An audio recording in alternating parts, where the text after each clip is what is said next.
Сегодня День благодарности. Это величественный праздник. Его празднуют более 150 национальностей в нашем большом и крупном Казахстане. Этот праздник позволяет всем нам проявить благодарность нашей Родине, президенту и государству.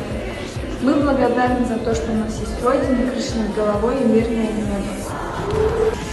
Құрметті төтенше жағдай қызметкерлері, сіздер өз өмірлеріңізді қауіпқа төндіріп, біздің өмірлерімізді құтқарып жатқандар үшін мың алғыс. Қадірлі ұстаздар, мен сіздерді келіп жеткен мерекеге орай мында бір алғысымды жолдағым келеді. Білімнің күші құдіреті, ол бар жерде үздіксіз даму үдерісін келеді. Біздің сіздерге айтар алғысымыз шексіз. Алғыс айту күні құтты болсын. Халқымыздың тыныш ұйқысын қамтамасыз ететін, ел болашағы мен көк туымыздың байрағы жоғарыда қалықтаған үшін полиция қызметкерлеріне мың алғыс.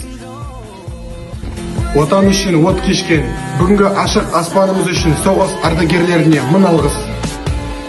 Ауыр емізіп, өмірмен күрестен танбайтын кең жүректі, ақ халатты апа-жандарға рахмет. Құрметті волонтерлар мен еріктілер, жастардың волонтерлік қозғалысын дамытуға атсалысып жүргендеріңіз үшін алғысымды білдіремін.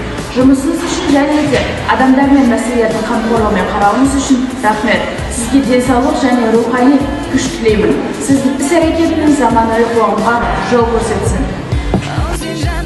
Ең алдымен меніге келген ата-анама, мені әрдайым қорғап, қолдап, жақсы тәрбие бергендері үшін алғысымды айтамын. Қарындасым, әпкем де менің жанымнан табылған бауырларыма да алғысымды білдіремін. Менің үнемі көңіл күйімді көтеріп, әрдайым жанынан табылатын достарыма да алғысымды айтамын.